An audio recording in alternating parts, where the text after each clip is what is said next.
여러분 안녕하십니까? 포스트 코로나 이후 디지털 사이니지 시장의 스마트 환경 변화라는 주제의 웨비나 진행을 맡은 아나운서 김지형입니다. 이번 웨비나를 통해서 언택트한 새로운 형태의 매장 및 공공시설에 대한 요구와 이에 맞는 사이니지의 스마트한 변화에 대해서 소개해 주실 분들을 먼저 소개해 드리겠습니다.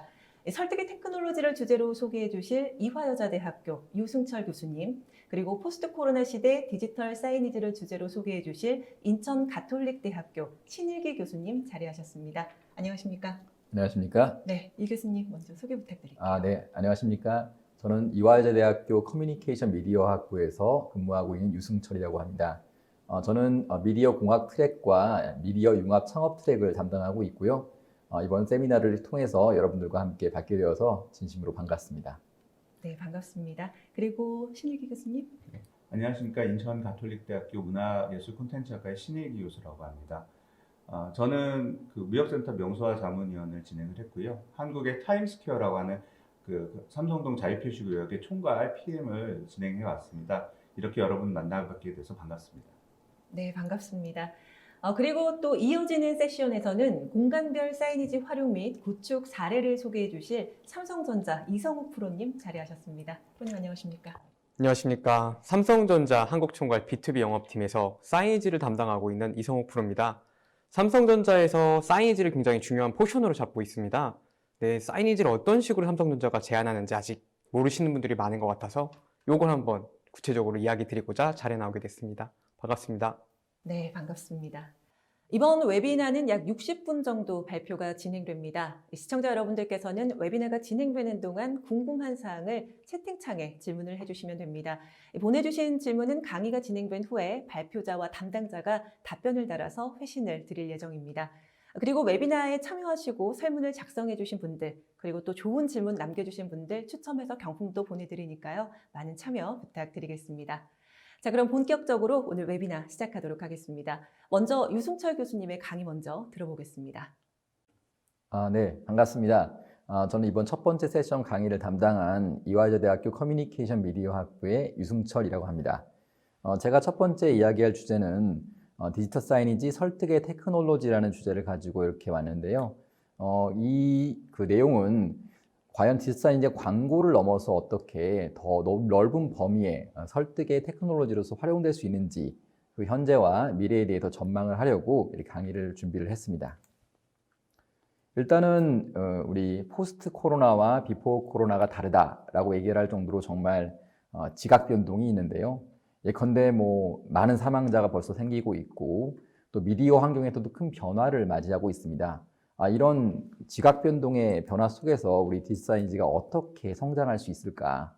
이런 이야기를 좀 하고 싶은데요. 일단은 우리 언택트라고 이야기를 하지 않습니까? 대면이 아닌 비대면 상황에서 또는 온라인 미디어를 통해서만 우리가 대화를 하는, 또 강의를 하고 또 일을 하는 그런 환경 속에서 있는데요. 그 OH 미디어, 즉 아웃 오브 홈 미디어라고 하죠. 집 밖에 있는 디지털 사이니지를 포함한 여러 가지 전통 5개 광고도 한편으로는 위기가 있고 한편으로는 제가 보기에는 정말 큰 기회를 맞이하고 있다고 볼 수가 있겠습니다. 일단은 OH 미디어 이야기를 한번 해보겠습니다. 보시면은 이 표에서 보는 것처럼 OH 미디어는 그렇게 큰 타격을 받지는 않았습니다. 그런데 재미있는 부분은 왜 다른 미디어, 예컨대 신문 광고, 예컨대 아니면 방송 광고에 비해서는 타격이 좀 덜했을까를 생각해 봤을 때는 기존에 하고 있는 광고 미디어뿐 아니라 이 OH 미디어가 공공적 목적으로 많이 쓰이고 있더라, 이런 이유라고 이야기할 수가 있을 것 같아요. 예컨대 마스크를 쓰세요 캠페인, 예컨대 어떤 기상 변화로 인해서 여러 가지 교통 장애가 생긴달지 이런 것들도 실시간으로 표현을 할 수 있는 미디어가 스마트폰, 특히 그 교통을 운전하는 사람의 입장에서는 스마트폰을 쓸 수가 없기 때문에 OH 미디어가 강력한 그런 수단이 되는 거죠. 처음에 교수님 그러면 굉장히 심각한 상황이라고 생각을 했었는데 OH 광고의 경우에는 좀 다소 그런 상황의 심각함이 좀 적은 편인데 네네. 그렇다면 그 미래 디지털 사이니지의 발전 방향은 어떻게 될까요? 네, 보시면은 제가 이 빨간색 차트를 보시면 알 수 있겠는데요. 미국에 있는 많은 스태틱 빌보드, 그러니까 전통적 빌보드가 디지털화되고 있습니다. 이렇게 우리가 보여지는 많은 미디어들, 특히 집 밖에 있는 미디어들이 상당수로 디지털화된다는 면을 볼 수가 있겠는데요.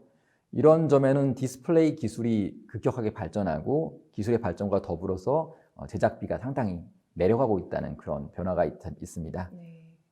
계속해서 그럼 좀 설명 부탁드릴게요. 예, 알겠습니다. 이런 환경 속에서 광고의 매출은 많이 줄었지만 반면에 여러 가지 공공적 목적, 정보적 목적의 미디어가 상당히 늘어나고 있더라. 이런 이야기를 하고 있었고요. 그래서 제가 OH 미디어의 미래는 과연 어떨 것인가를 한번 고민을 해봤어요. 그래서 세 가지 꼭지로 한번 정리를 해보았습니다. 하나씩 한번 말씀을 드려보려고 하는데요. 첫 번째는 OH 미디어 테코레이션입니다. 테코레이션이라고 얘기를 하면은 좀 아마 못 들어보신 분들이 있을 텐데요. 테크놀로지하고 데코레이션을 결합해서 만든 조어입니다. 보시면은 미디어의 큰 변화는 뭐냐면은 이제 기존에 있는 리얼 월드가 소위 이야기한 가상 월드, 벌추얼 월드에 의해서 중첩되거나 대체되고 있는 게 가장 큰 변화라고 볼 수 있을 것 같아요. 그런데 이런 변화의 가운데 OH 미디어가 있다는 것이 상당히 흥미롭습니다. 그런데 우리가 볼 수 있는 많은 그 기존의 빌보드가 앞서 이야기한 것처럼 디지털로 교체가 되고 있고 벽면에 여러 가지 디지털 미디어 플랫폼들이 생기면서 거리를 걸어가도 광고나 정보를 전달을 받고 또 우리가 소통할 수 있는 시스템들이 점차 보편화되고 있는 것이죠. 하지만은 변하는 것들이 상당히 많지만은 결국 변하지 않는 것은 콘텐츠라고 볼 수 있습니다. 그래서 저희가 테코레이션이라는 개념을 이야기하는 건데요. 사람들은 많은 정보, 많은 콘텐츠들을 욕구하고 있습니다. 우리가 알고 있는 많이 이야기한 롱테일 현상이라는 게 있는데요. 과거에는 매스미디어, 예컨대 방송이나 대형 신문사를 이야기할 수 있을 텐데 이런 것들이 대부분의 정보를 대부분의 사람들에게 전달을 했습니다. 하지만 이제 사람들이 원하는 것들이 점점 더 다변화되면서 그 꼬리가 길어진다면서 롱테일이라고 부르는데요. 역시 아웃 오브 홈 애드버타이징에서도 이런 현상들을 쉽게 만날 수 있는 것이죠. 예컨대 이런 것들을 우리가 테코레이션이라고 설명할 수가 있는데요. 사람들은 거리를 걸으면서 또는 어떤 쇼핑몰에 들어가면서 다양한 정보를 스스로 추구하고 또 한편으로는 이런 공간들이 정보를 우리에게 주어주기를 그렇게 기대하고 있는 것이죠.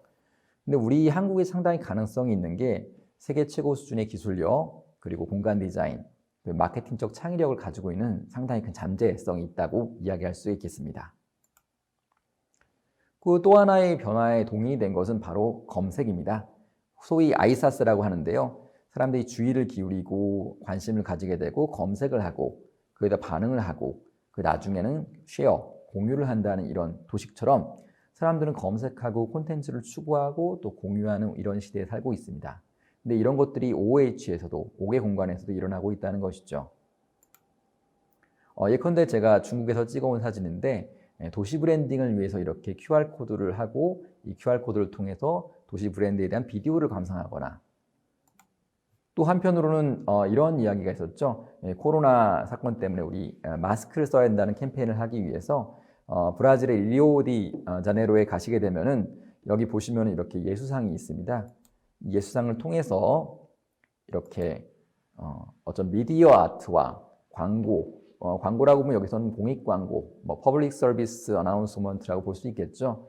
이런 것들 결합한 캠페인을 했고 이런 브라질뿐 아니라 세계적인 반향을 일으켰던 캠페인이 되기도 했습니다. 이처럼 사람들은 어떤 정보를 추구하고 또 나은 정보, 어떤 의미에서 그들의 만족을 줄 수 있는 그런 정보들을 더 깊숙하게 추구하고 있다고 볼 수 있는 것이죠. 네, 그럼 교수님 혹시 사례가 있다면 좀 소개해 주실 수 있을까요? 네. 국내 사례를 제가 하나 소개해드리고 싶은데요. 네. 아마 선생님께서도 보셨겠지만은 코엑스 SM타운에 가게 되면 이렇게 대형, 초대형 이렇게 LED 빌보드가 있습니다.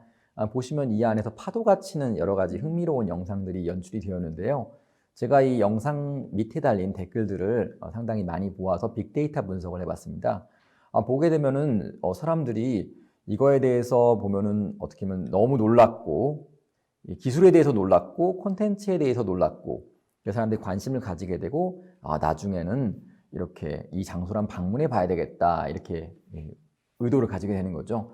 흥미로웠던 점이 이것은 보면은 이게 공익적인 느낌을 가진 퍼블릭 아트였지만은 외국의 서핑 동호회에서 또는 관련한 해양 관련한 환경단체에서도 긍정적인 반응을 보였다고 볼 수가 있겠습니다. 보시면은 앞서 이야기한 것 간단히 말씀을 다시 요약하면은 사람들이 이거에 대해 관심을 가지고 또 이걸 통해서 이제 어떻게 보면 관여도가 상당히 높아지고 나중에 도시를 방문하고 싶어지고 이런 일련의 긍정적인 연쇄 반응들을 볼 수 있다는 것이죠. 네, 저도 알고 있던 곳이지만 굉장히 의미 있는. 네, 그렇습니다. 네, 그럼 계속해서 내용 설명 부탁드릴게요. 네, 알겠습니다. 네. 그다음 제가 두 번째 말씀드릴 내용은 우리가 알고 있는 데이터와 창의성을 어떻게 긍정적으로 융합할 수 있을까 이런 이야기를 말씀드리려고 하고요. 우리가 알고 있는 애드 네트워크라고 하죠. 광고의 이런 생태계 안에서 자동적으로 광고를 송출하고 뿌려주는 것들 이런 것들 상당히 많이 되어 있고 OH 분야에도 이런 것도 적용이 일변되고 있습니다. 근데 문제는 이런 것을 소위 이야기하면은 뿌리고 막 뿌려주고 그 다음에 이게 하나라도 타겟에 맞기를 기도하는 스프레이 앤 프레이 방식이라고 볼 수 있는데요. 사실 이런 방식은 상당히 성공적이라고 보기가 어렵습니다. 이런 방식이 저는 변화하고 있다고 믿고 있는데요. 헌팅, 그러니까 사냥하는 방식에서 파밍, 우리가 농사를 짓는 방식으로 패러다임이 전환되고 있다라고 이야기할 수 있겠습니다. 헌팅 방식이라고 하면은 우리가 마치 사냥을 하는 것처럼 그 소비자한테 가서 광고 메시지를 전달하겠다는 방식인데요. 파밍 방식이라고 하면은 우리가 어떻게 보면 단기적으로 목표를 두지 않고 사람들에게 메시지를 전달하고 언젠가는 이게 장기적인 소비자로 장기적인 충성 고객으로 변화하기를 전략적으로 기획을 하고 있다고 볼 수 있는 것이죠. 이런 배경에는 브랜드에 대한 안전을 요구하는 광고주들의 여러 가지 요구들이 있었습니다. 과거의 광고주들 같으면은 ROI라고 하죠. 우리가 얼마나 투자를 하고 그 기대 수익을 걷어낼 수 있을지, 아니면 이게 광고가 과연 보여지는지, 아니면 이게 뭐 투명한지 이런 것들을 고민했지만은 최근에 나온 개념은 바로 브랜드 세이프티, 그러니까 브랜드에 대한 안전입니다. 내가 보여주는 광고가 정말 안전하게 그리고 정말 공익적인 의미에서도 좋게 보여지고 있는가라는 것이죠. 그래서 이런 것들이 조금 더 OH 상황에서도 좀 더 스마트하게 변해가고 있습니다. 그런데 택시의 위치 데이터를 추적을 해서 매칭되는 광고주를 단순히 보여주는 것이 아니라 그들이 살고 있는 맥락, 그들이 살고 있는 라이프 스타일에 맞는 광고들을 보내주고 있고요. 그러다 보니까 광고를 접근하는 게 불편하지 않고 조금 더 쾌적한 환경에서 광고를 소비할 수 있게 되는 것이죠. 보시면은 Firefly라는 기업을 한번 주목할 만합니다. 앞서서 이야기한 그런 택시 상단에 있는 디스플레이 OH 광고와 닮아 있는데요. 요거 같은 경우에는 광고가 이제 진행이 되면서 그 도시에 있는 맥락에 맞춰서 광고를 최적화한다는 장점이 있고요. 현재 LA에서 이제 시범 사업으로 운영되고 있는 이것이 뉴욕이나 기타 대도시에도 빠르게 이제 확산되고 있는 상황입니다. 마지막으로 언택트 기술이 어떻게 우리 디지털 사이니지, 우리 아웃 오브 홈 미디어에 적용이 되고 있는지에 대해서 말씀을 드리려고 하는데요. 우리 비대면 환경 속에서 많은 신기술들이 나오고 있고 이것들이 어떻게 보면 가장 먼저 OH 분야에 적용이 되고 있습니다. 만지면은 감염된다는 그런 우려 때문에 이렇게 홀로그램 터치가 나오기도 하고 우리가 에어 터치라고 하죠. 우리가 이제 바람이나 아니면 우리가 움직일 때 발생되는 공기의 흐름을 가지고 터치 스크린을 만질 수 있는 그런 형태의 기술들이랄지 많은 기술이 나오면서 우리의 그 광고 기술들이 조금 더 고도화되고 있다고 볼 수 있습니다. 근데 여기서 우리가 주목해야 될 점은 단지 하드웨어로서 우리가 기술을 발전시켜서 좀 더 높은 성과를 얻는 것이 아니라 바로 미디어가 문화로 융합될 때 가장 강력한 효과를 낼 수 있다고 하는데요. 그렇다는 면에서 저는 마지막으로 이렇게 얘기하고 싶은데 광고는 과연 과학인가 예술인가라는 갈등이 현대 광고사에서 한 100년 이상 지속되고 있습니다. 하지만 OH 광고, 특히 디지털 사이언스는 이 광고란 틀을 넘어서 예술과 과학을 융합해서 공공과 교육으로 좀 더 외연을 넓힐 수 있는 그런 가능성을 충분히 가지고 있다고 생각을 하고요. 우리 한류가 정말 세계를 움직이는 그런 열풍 속에 있습니다. 이런 가운데 K-사이니지라고 하죠. K 디지털 사이니지가 세계 문화를 선도할 수 있기를 진심으로 고대합니다. 네. 설명 잘 들었습니다, 교수님. 네, 고생하셨습니다. 감사합니다. 다음은 신일기 교수님을 모시고 이야기 들어보도록 하겠습니다. 포스트 코로나 시대의 디지털 사이니지입니다. 네, 교수님. 네, 안녕하십니까. 인천 가톨릭대학교 문화콘텐츠학과의 신일기 교수입니다. 네, 반갑습니다. 교수님. 네, 지금 제가 초반에 인사하실 때 잠깐 교수님 이력을 듣긴 했거든요. 네. 근데 좀 그 부분에 대해서 구체적으로 우리 시청자 여러분들께 좀 소개를 한번 더 해주셨으면 좋겠어요. 네, 알겠습니다. 네. 네, 저에 대해서 간단하게 좀 말씀을 드리면, 저는 그 무역센터 명소화 총괄 자문을 하면서 그 지금 많이 화제가 되고 있는 별마당 도서관을 이제 안착시키는 데 좀 역할을 했고요. 그리고 그 외의 공간인 옥외광고 자유표시구역에 대한 도입을 했고, 지금까지 PM 역할을 수행을 하고 있습니다.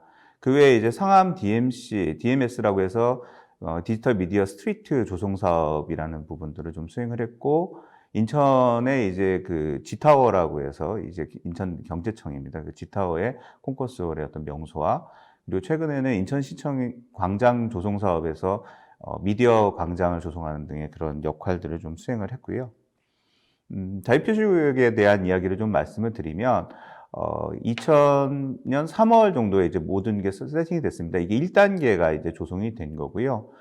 결과를 보시면, 지금 그 삼성동에 오시면은 이 광경을 보실 수가 있습니다. 그래서 다양한 어떤 미디어들이 운영이 되는 모습을 보실 수가 있고, 그리고 광장에 계속해서 행사가 있었습니다. 계속 있었는데 아쉽게도 코로나 이후에 이런 부분들은 좀 지연이 많이 된 부분들이 있습니다만, 코로나가 이제 좀 어떤 정리가 좀 된다면 다양한 이제 광장 행사가 이루어질 걸로 준비가 되어 있습니다.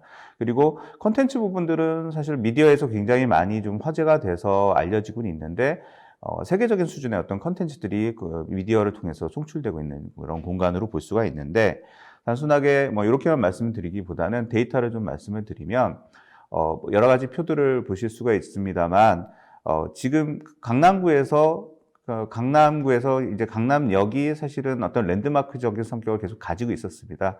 근데 최근에 와서는 이 삼성동 일대가 이제 어떤 강남의 얼굴이기도 하고 우리나라의 얼굴이기도 하고, 그리고 외국인 방문객들이 조사를 했을 때 한국의 어떤 가장 인상 깊거나 방문하고 싶은 공간에 이 강남 자유표시구역이 1위, 2위를 다투는 그런 자리까지 올라가게 됐고요.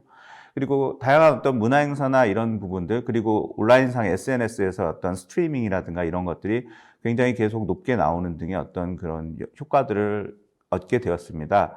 그래서 단순하게 이게 광고물이 도입이 돼서 미디어 사업이나 광고 사업이 아니라 사실 지역의 어떤 재방문 의도를 높이고 지역에 대한 애착 브랜드를 만들고, 그리고 그곳에 다양한 문화예술 행사가 결집되면서 어떤 국가적이고 혹은 세계적인 어떤 랜드마크로서의 성격을 부과하게 된 케이스입니다.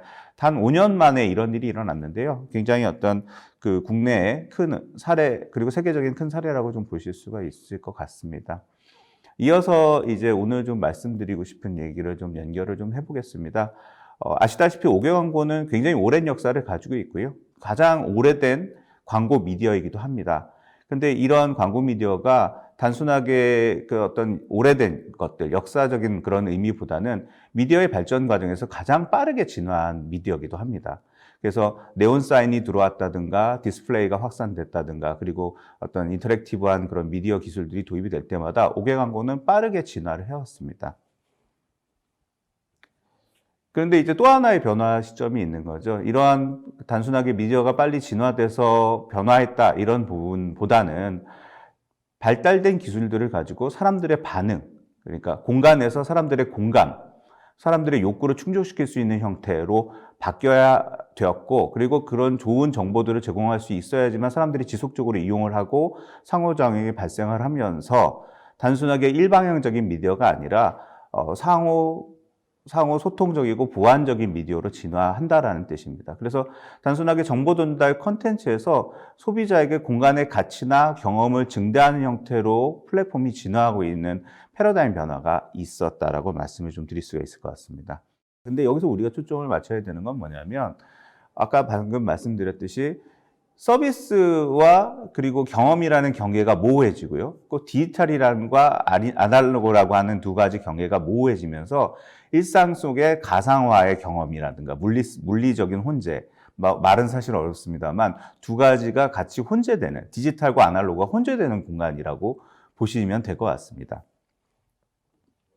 근데 이게 굉장히 새로운 건 아니고요. 사실 우리가 역사 얘기를 거슬러 올라가면 상당히 고대에서부터 우리가 피그말리온의 조각상을 만든다든가 알타미라 동물 벽화를 만든다든가 활자 인사를 만든다든가 이 모든 것들은 사실은 우리가 현실 공간에서 가졌던 경험들을 내가 가졌던 경험과 기억들을 남기려는 일종의 행동이었고 그것을 종교적이나 주술적으로 활용했던 형태들인 거죠. 예를 들자면 활자 인쇄가 됐을 때 가장 먼저 한 행위 중에 하나가 성경을 만드는 행위였던 거죠.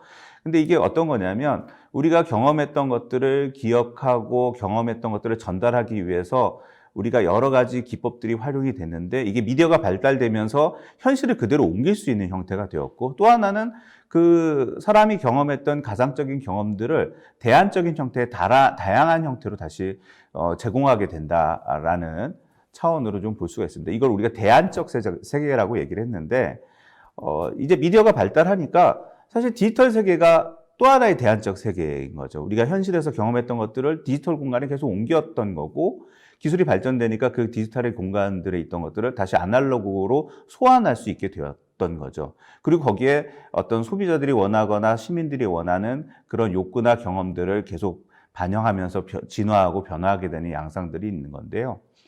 이게 코로나 이후에 사실 굉장히 급격하게 변화가 있습니다. 말씀드렸다시피 지금 그 디지털에 대한 어떤 능력이나 경험들은 굉장히 급격하게 증가했죠. 왜냐하면 우리가 아날로그적인 삶의 대부분을 디지털 공간에 대체해서 사용을 했기 때문에 그렇죠. 그래서 우리가 가상 공간이라는 부분들에 대해서 이제 어르신들도 젊은 아이들도 어린 아이들도 사실 그것에 대해서 이제 반론을 취하거나 이러진 않습니다. 굉장히 이제 디지털이 강하게 이제 자리를 잡게 되는 건데요. 우리가 현실에서 경험했던 그런 것들의 관념들을 현실로 옮기려고 많이 노력을 했습니다. 그것이 이제 기술이 미비하다 보니까 글로 쓴다든가 그림으로 남긴다든가 조각상을 만든다든가 그런 활동들을 했었던 거죠. 그리고 그 정보화가 되면서 그것을 디지털 정보로 바꾸고 하고 거기다 예술이라든가 이런 것들을 결합하는 형태로 발달을 해왔는데 코로나 이후에 디지털 세계는 굉장히 크게 더 팽창하게 됐습니다. 굉장히 크게 팽창하게 됐고 또 우리는 이제 현실 세계에 좀 멀어졌어요. 집에 있어야 하고 여러 가지 교류가 없어야 되고 그러니까 우리가 현실 세계를 디지털 세계에서 경험하게 되면서 거기서 다시 관념화하는 형태. 그래서 우리는 디지털과 현실이 섞여 있는 혼합 현실의 세계에 살게 된 겁니다. 코로나 이후에 굉장히 이건 빨라졌고요. 사실 지금 코로나 이후에 지금 어린 세대들이 디지털 세계를 바라보는 것과 기성세대들이 디지털 세계를 바라보는 것들은 좀 많이 다를 수 있다. 라고 좀 말씀을 드릴 수가 있고요. 여기서 사이니지가 굉장히 중요한 부분들은 뭐냐면 우리가 현실 세계에서 가서 경험하지 못했던 것들을 디지털로 경험해야 되는 상황들이 굉장히 많이 발생을 하는데 이게 어떤 디지털 기술의 혹은 디스플레이의 스펙의 상승 그리고 그것을 촉지적 상호작용이라고 하는 내가 만지는 것 같은 경험을 줄 수 있으려면 다양한 센싱이라든가 그리고 또 결국에는 컨텐츠의 어떤 매력도 컨텐츠가 문화예술적인 결합이 굉장히 높아진 형태로 진화할 수밖에 없는 겁니다. 그리고 또 하나는 우리가 디지털이라는 환경을 통해서 물리적 공간들을 연결을 하는데 우리가 스마트폰에서 우리가 여러 가지 서비스를 통해서 현실을 간접적으로 경험을 했었잖아요. 근데 이 코로나 이후에는 이거를 현실적으로 경험할 수 있는 형태로 진화해야 되는 것들이 더 빠른 확산, 상호작용을 만들게 되었다라고 말씀을 드릴 수가 있을 것 같습니다. 그래서 정보 전달 컨텐츠 소비에서 공간 가치와 경험 증대 차원의 플랫폼이라는 어떤 답이 나오게 되는 거죠. 그래서 사이니지라는 것들이 이런 형태들로 진화해야 할 필요성이 있다라는 말씀을 드리고요. 이게 코로나 이전의 사례들은 예전에 이런 것들이었습니다. 여러분들이 공항에 이제 입국하다 보면 동전을 이렇게 기부한다든가 이런 역할들을 많이 했는데 여기는 이제 그 좌측 상단에 보시면은 그 사이니지에 손이 묶여 있는 그림이 있습니다. 여기 신용카드를 긁으면 이 손이 풀려나는 거예요. 근데 이게 노동 착취를 당하는 아이들을 돕는 캠페인이거든요. 그 외에 여러 가지 공공시설이나 문화시설에다가 사이니지가 어떤 문화적이고 예술적인 경험들 혹은 정보 뭐 와이파이를 제공한다든가 이런 등등의 서비스를 제공함으로써 사람들이 반응하고 경험할 수 있는 그런 공간들로 전환되었던 것들이 사실입니다. 그리고 또 하나는 이런 겁니다. 도시공간 사용자에 맞는, 장소에 맞는 디지털 사이니지와 콘텐츠가 진화해야 되는 건데요. 우리가 흔히 말하면 뭐 근린성, 격식성, 과시성 이렇게 어려운 말들을 하는데 사실 우리가 그 공간에 가면 원하는 체험들이 있습니다. 여러분들이 근린공원에 가면 편안했으면 좋겠고 상업지역에 갔으면 화려하고 즐거웠으면 좋겠고 뭐 이런 거죠. 근데 이 사이니지가 사실은 그간에는 사람들이 많은 자리에 들어가는 데만 중심이 되었는데 지금 코로나 시대에 어떤 장소를 방문한다는 게 얼마나 중요한 경험이고 코로나로 인해서 사람들이 그 장소를 어떻게 활용해야 된다는가 이런 부분에 대해서 상당 부분 이제 인식하게 되었어요. 그래서 그 사람들이 그 공간을 이용하거나 활용을 할 때 불편하거나 기분이 나쁘거나 하면 사실 이게 효과적이다라고 볼 수가 없게 된 거죠. 그래서 최근에 그 버스 승강장에 도입됐던 캠페인의 사례인데요. 이게 꽃과 향수와 관련된 뭐 이런 그런 브랜드예요. 근데 여기에 이 승강장인데 이렇게 연출이 되니까 이 승강장이 다른 공간으로 바뀌게 되는 겁니다. 그래서 사실 이 특정 브랜드의 어떤 원하는 메시지도 전달이 됐겠지만 공간 자체가 굉장히 화사하고 재밌고 흥미로운 공간 그리고 이거 자체가 가까이 보건 멀어져서 봐도 어떤 심미적인 만족감을 줄 수 있는 공간. 그래서 도시 공간을 사용하는 이용자들이 디지털 사이니지를 통해서 이런 만족감을 경험할 수 있다라는 부분들은 굉장히 좋은 사례로 좀 보여줘서 이렇게 좀 제시를 좀 드렸고요. 앞서서도 유사한 말씀을 좀 전달을 하셨는데 저는 이런 겁니다. 디지털 사이니지로 인해서 혼합 현실에 살고 있는 많은 소비자들한테 이 디지털 사이니지가 어떤 결과물들을 내기 위해서는 예술 콘텐츠와 그리고 공간에 걸맞는 경험들을 제공해주는 엔터테인먼트적인 접근이 굉장히 필요하다. 그러려면 기술과 문화예술이 결합이 되어야 되고 공공예술로서의 어떤 문화적 특질이 들어가야 되고 그리고 그 제공되는 미디어에서의 콘텐츠의 어떤 그 함량이 높아져야 되는 겁니다. 그래서 사람들이 봤을 때 광고의 기능도 수행하지만 이게 도시공간에서 아주 중요한 콘텐츠 갤러리로서 인식이 되게 되고 거기서 자기가 그 공간에서 얻고자 하는 문화적 소비와 유사한 경험들을 제공할 수 있는 형태로 진화되어야 한다는 부분들을 말씀드릴 수 있을 것 같습니다.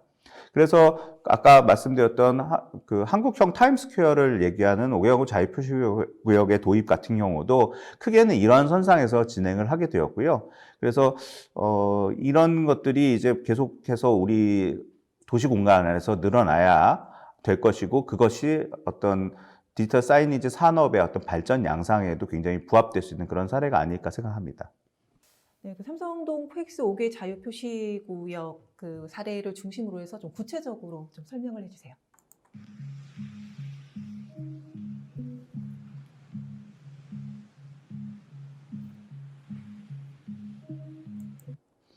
네, 이번 여름에 집행됐던 웨이브라는 컨텐츠인데요. 보시면은 이제 뭐 그 CNN이나 이제 블룸버그라는 해외 외신이나 그리고 유튜브 조회수도 엄청나게 높게 나왔던 캠페인입니다. 공공 컨텐츠 캠페인인데요. 뭐 수조에 물이 담겨져 있는 게 아니냐, 뭐 정말 한국은 4차 산업혁명이 이미 일어나고 있는 나라가 아니냐라는 그런 글들이 나오는 것만큼 굉장히 관심을 이끌었던 캠페인인데 실상은 이 캠페인은 코로나에 굉장히 선의로 시작된 겁니다. 코로나인데 뭐 여름에 갈 수가 없었잖아요. 특히 가장 힘들었던 시기였기 때문에. 그래서 여름에 어디 가지 못하는 사람들이 이걸 보고 어떤 만족을 느끼라는 그런 취지에서 했습니다. 근데 사실은 여기에는 굉장히 다양한 기술들이 들어가 있습니다. 단순하게 공공 콘텐츠로서의 광고 사이사이에 어떤 콘텐츠를 집행한 게 아니라 이 안에 이걸 구현하기 위해서는 게임 엔진 기술이라든가 실감 기술이라든가 그리고 이 디스플레이에 있던 구현 기술들 이런 것들이 들어가니까 사실 세계적으로는 한국의 어떤 기술력이나 이런 것들이 보여진 계기가 되었고요. 또 하나는 사람들이 이걸 보기 위해서 그래도 온다라는 거고요. 그리고 오진 못했지만 여기에 대한 어떤 동기, 이 공간은 도대체 어떤 공간인가라는 부분들을 굉장히 호기심을 갖게 하는 그런 케이스였다고 볼 수가 있습니다. 그래서 보통 우리가 포스트 코로나의 어떤 디지털 광고 전략은 이렇습니다. 사람들이 이제 가던 곳들을 안 가게 되었고요. 사람들 없는 곳을 처음엔 가게 됐죠. 근데 사람을 가지 않는 공간, 그리고 나한테 의미 있는 공간들을 찾기 시작하는데, 사실은 이제 그렇다면 장소의 어떤 인지도를 향상할 수 있는 그런 형태. 근데 이게 그냥 평이한 걸로는 되지 않죠. 사람들의 어떤 감정과 그 사람들이 처한 상황들을 이해해서 컨텐츠를 만드느냐가 굉장히 중요한 부분이 되었고요. 또 하나는 그 사람들이 인터랙션이나 혹은 SNS나 이런 통해서 소통하고 반응할 수 있는가가 굉장히 중요한 내용들이 될 것 같고, 또 하나는 그걸 이제 서로 퍼나르게 하는 아주 기본적인 거죠. SNS상의 어떤 이슈화라는 형태. 그럼 결국에는 이게 국내 언론들까지 포커싱이 되면서 주류에 이제 다뤄지게 되면서 이슈화가 되고 수익성을 극대화할 수 있고, 결국엔 이거는 높은 광고 단가로 연결되고 매체의 어떤 선호, 그 형태에 대한 선호, 그리고 스케일에 대한 선호, 이런 것들의 어떤 순효과를 낼 수 있을 거라고 생각이 됩니다.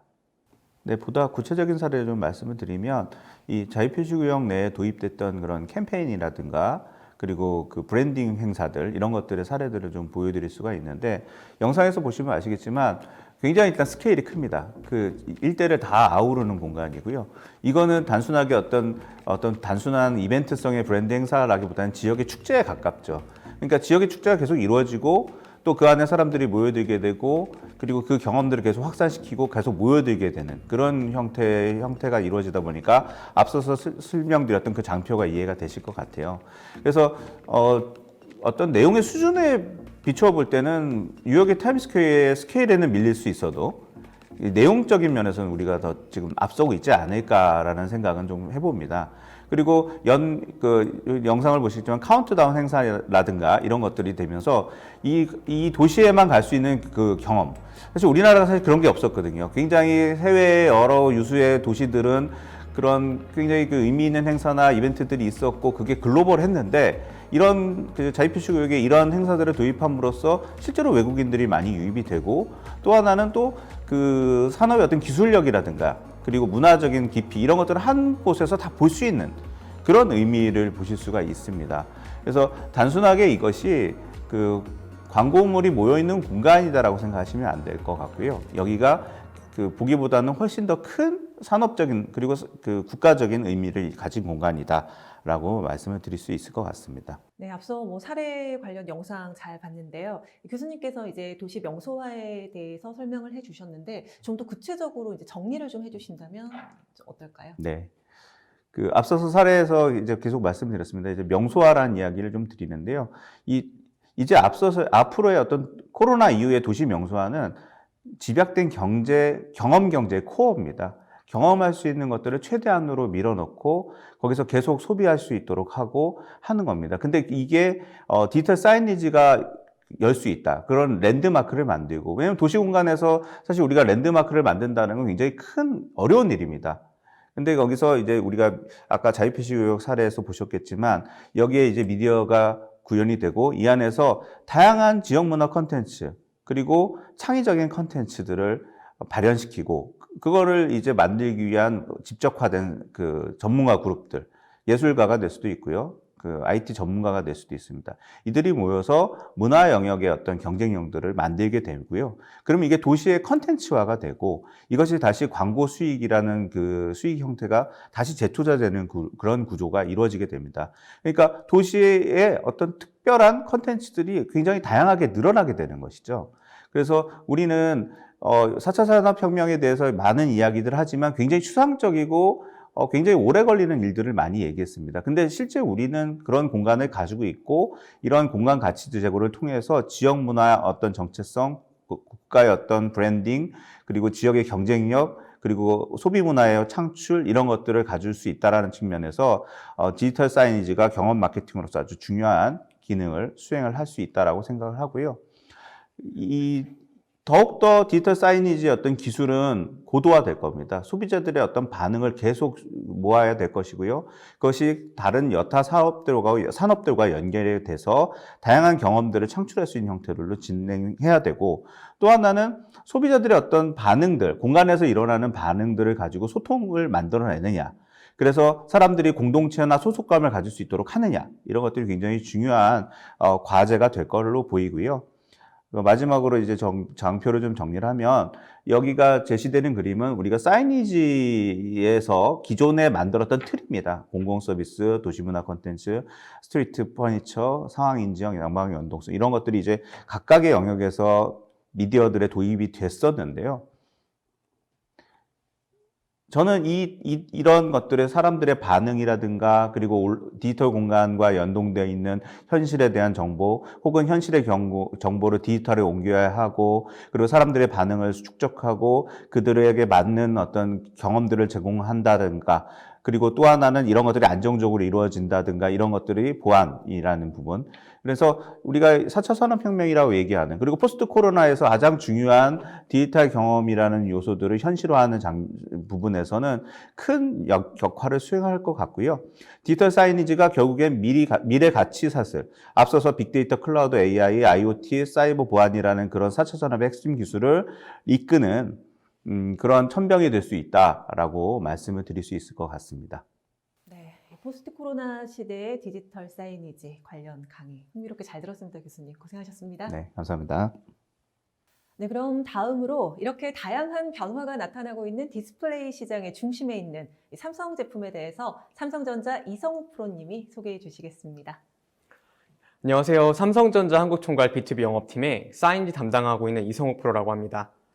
제가 사이니지를 담당한 지 한 8년 정도 됐습니다. 몇 년 전만 해도 사이니지란 단어 자체를 설명하는 게 부담스럽고 어려운 일이었었는데요. 최근 몇 년 사이에 디지털 사이니지에 대한 위상, 관심, 그리고 레퍼런스가 많아지면서 시장 규모 또한 눈에 띄게 커지고 있는 상황입니다. 프로님, 저 말씀 중에 사이니지란 단어를 제가 계속 들어보긴 했지만 아직도 좀 익숙하지가 않거든요. 혹시 이제 쉽게 우리가 일반인들이 생활 속에서 찾아볼 수 있는 사이니지 어떤 게 있을까요? 최근 몇 년 사이에 모니터를 통한 사이니지를 통한 정보 제공이라든지 받는 부분이 많았을 겁니다. 이런 세세한 하나하나보다는 제가 이번에 공간별 제한으로 아예 빌딩을 지하부터 옥상까지 어떤 식으로 제한되는지 한번 보여드리도록 하겠습니다. 네. 저희 사이니지까지 다가오게 된 삼성전자의 디스플레이 내용을 간단하게 표로 만들어 봤습니다. CRT부터 시작해서 지금 현재 LED, 더 월까지 디스플레이의 진화가 급격하게 진화가 되고 있고요.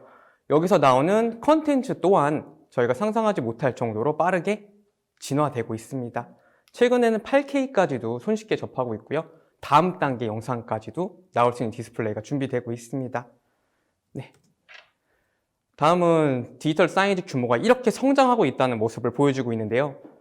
2022년까지 IHS 기준으로 했을 때 엄청나게 크게 성장하고 있는 그래프를 보여주고 있습니다. 물론 국내에서도 크게 레퍼런스가 있고요. 앞에 두 교수님이 충분히 설명해 줄 거라 생각이 듭니다.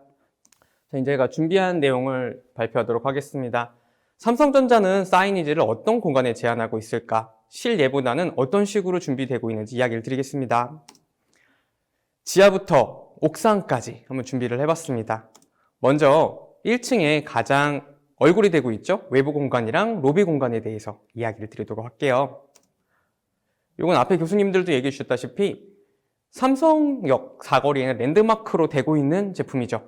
저희 쪽에 SM타운에 걸려있는 제품이고요. 이런 식으로 아날로그에서 디지털로 전환되고 있는 게 점점 가속화되고 있는 상황입니다.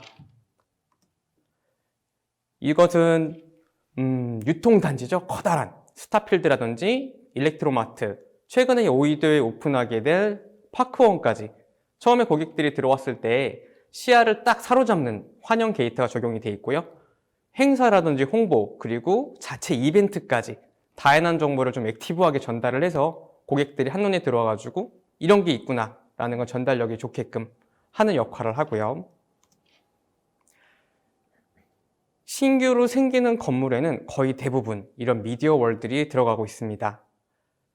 좀 IT 업계 같은 경우는 이런 비정형 그리고 천정을 메꾼다든지 아니면 고객에게 반응하는 액티브형으로 나오고 있고요. 컨텐츠를 중요시하는 회사들은 대부분 벽을 꽉 채우는 대형 LED 월이라든지 이런 식으로 진행되고 있습니다. 두 번째로는 엘리베이터랑 상업시설 쪽 이야기했습니다. 상업시설은 굉장히 익숙하실 거예요. 어디 매장을 가건 커피숍을 가던 메뉴보드라든지 아니면은 인터랙티브라든지 스트레치라든지 굉장히 많은 부분에서 사이니지를 접하고 있는데요. 대부분이 일반 모니터나 TV가 아닌 사이니지로 제품이 들어가고 있습니다. 그리고 공용부라고 하죠. 저희 키오스크를 통해서 길을 안내한다든지 아니면은 고객들이 홍보 메시지라든지 이런 걸 보여줄 수 있는 키오스크도 저희 제품에서 많이 나오고 있고요. 이런 키오스크는 특히 엘리베이터라든지 입구에서도 같이 경험이 돼서 사용이 되고 있습니다. 보시면 알겠지만 이런 큰 화면으로 메꿔가지고 벽면에 디스플레이에 컨텐츠를 보여주는 이런 비디오 월이라든지 LED 사이니지가 일반적으로 선호가 되고 설치가 되고 있죠. 삼성전자에서도 이런 방식으로 컨텐츠를 많이 제공을 하고 있습니다. 다음은 층별 입구랑 회의실을 진행하도록 하겠습니다. 회의실 같은 경우는 지금 코로나 시대를 진행하게 되면서 많은 부분에서 변화가 생겼는데요. 저희 사이니지도 회의실 쪽에서는 조금 더 특화된 분위기와 특화된 제품으로서 많은 시장이 형성되고 있습니다. 회의실이라든지 아니면 예약 자석 같은 경우는 예약 시스템이 예전서부터 많이 있어 왔습니다. 이런 분위기에서 한 걸음 더 나아가가지고 디스플레이를 활용한 회의실, 예약 콘텐츠 솔루션까지도 함께 진행되고 있는 경우가 많아졌습니다. 특히나 작년 같은 경우에는 시스코에서 나온 웹엑스라는 화상회의 프로그램이랑 저희 제품 나온 플립 제품으로 결합한 제품이 나와서 회의실이라든지 아니면 많은 분야에 적용이 되고 사용이 되고 있었습니다. 이 플립 제품이 삼성전자에서 처음 나왔을 때 이 디자인이라든지 활용 방식에 대해서 사람들이 궁금증이 많았습니다. 처음에 나왔을 때 분위기가 삼성전자에서 나오기 힘든 제품이 나왔다라는 식으로 분위기가 잡혔고요. 실제로 고객들 사용하고 나서 피드백을 받아보니 인치수가 커졌으면 좋겠다, 좀 더 많은 라인업이 있었으면 좋겠다 해서 지금 55인치로 시작해서 정말 벽면을 차지할 수 있는 85인치까지 다양한 라인업이 나오고 있고요. 제품 활용도부터 쓰는 방법까지 유튜브에 활용이 될 정도로 많은 분야에서 활용이 되고 있습니다. 마지막은 스마트 공간이랑 휴게실 공간 이야기를 드리겠습니다. 구내식당 같은 경우는 지금 코로나 시대에서 가장 먼저 언택트 공간이 됐는데요. 이쪽에서 가장 먼저 보실 수 있는 게 메뉴가 뭐가 나오는지, 그리고 그날의 날씨라든지 아니면 저녁까지 알려줄 수 있는 메뉴보드가 많이 설치가 돼 있을 겁니다. 저희 회사 구내식당도 그렇고 많은 회사들의 식당에서 활용을 하고 있고요. 요 내에서 식당에 앉아가지고 회사 소식이라든지 아니면은 그 돌아가는 사회 뉴스 같은 경우를 알려주는 디스플레이도 저희 사이니지로 CMS를 통해 알려주고 있습니다.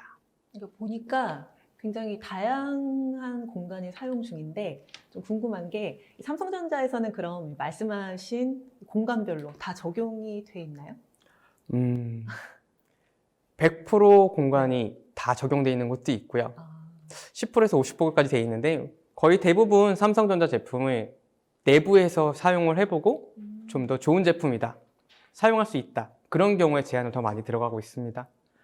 왠지 뭐 처음 들어보면 삼성전자에는 당연히 전부 다 설치되어 있을 것 같은 그런 생각이 들어서 한번 질문을 했는데 뭐 건물 지하부터 옥상까지 굉장히 이제 사용 범위가 다양하고 또 재미있는데 혹시 이 건물 장소 중심 그 제한 이외에 뭐 사용처나 뭐 수요별로 또 전문적인 제한을 하시는 건지 궁금하거든요.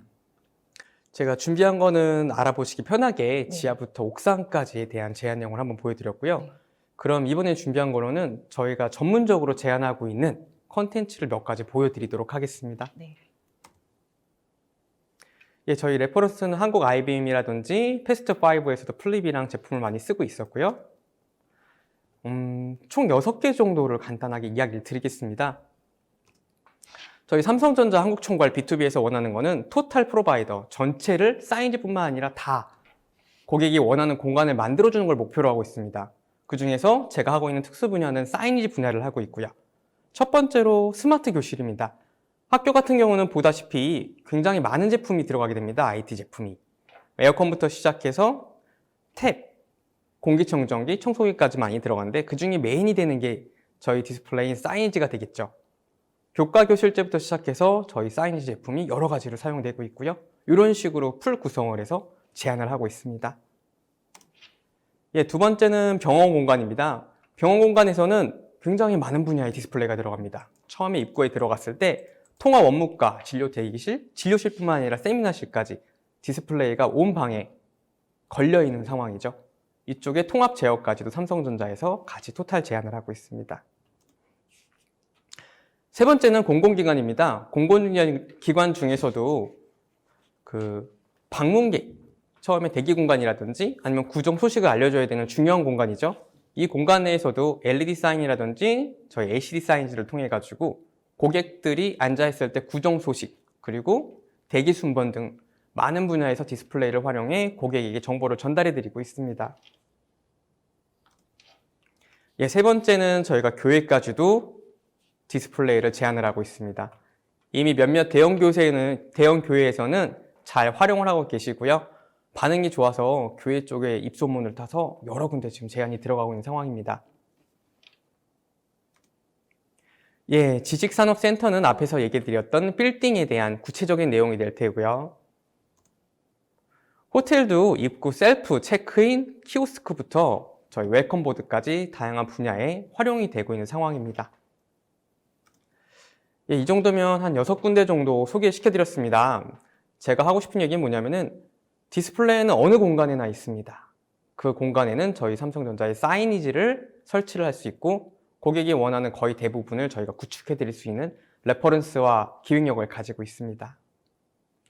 네, 다양하고 상세한 제안이 굉장히 인상적인데요. 이 사이니지가 말 그대로 디스플레이다 보니까 말이나 또 문서로만 봐서는 쉽게 와닿지가 않거든요. 실제로 체험해 볼 수 있는 방안이 있을까요? 네, 맞습니다. 네. 제가 직접 제안을 다니다 보면은 항상 여기서 막힙니다. 문서라든지 대화로 하다 보면은 고객들이 이미지 메이킹이 머릿속에 안 되기 때문에 요거에 대해 볼 수 있는 곳이나 얘기를 들은 곳이 있나요? 라고 문의를 하는데, 이런 경우에는 저희 삼성 비즈니스 스튜디오 이쪽에 쇼룸을 구축을 해놨습니다. 사이니지를 저희 갖고 있는 전 라인업과 구체적인 컨텐츠까지 제안을 해놔가지고 이쪽을 방문하신다면 한눈에 볼 수 있는 기회가 됩니다. 그럼 그 쇼룸은 누구나 궁금하면 방문할 수 있는 건가요? 이 쇼룸이 굉장히 인기가 많습니다. 네. 그래서 예약제로 받고 있고, 최근에 또 코로나 이슈 때문에 예약을 해서 진행할 때 좀 기간이 소요가 됩니다. 삼성전자의 영업 담당 등을 통해 예약을 주신다면은 그래도 가까운 시일 내에 같이 갈 수 있도록 진행을 해보겠습니다. 빨리 체험하고 싶다면 미리 좀 빨리 예약을 해보는 게 좋을 예, 것 같네요. 맞습니다. 네, 오늘 발표 고생하셨습니다. 감사드립니다. 감사합니다. 네. 네, 강의하시는 동안 시청자분들의 반응 굉장히 뜨거웠습니다. 질문도 상당히 많이 쏟아졌는데요. 시청자분들이 주신 소중한 질문은 삼성전자에서 개별적으로 답변을 달아 회신을 드릴 예정입니다. 그리고 방송 후에 질문해주신 분들, 그리고 설문에 참여해주신 분들 추첨해서 경품 보내드리겠습니다. 네, 이상으로 전자신문 올쇼TV가 마련한 뉴노멀 시대 디스플레이 시장의 스마트 환경 변화 웨비나 마치겠습니다. 올쇼TV는 또 다른 웨비나 방송으로 시청자 여러분들을 찾아뵙겠습니다. 시청해주신 여러분 고맙습니다.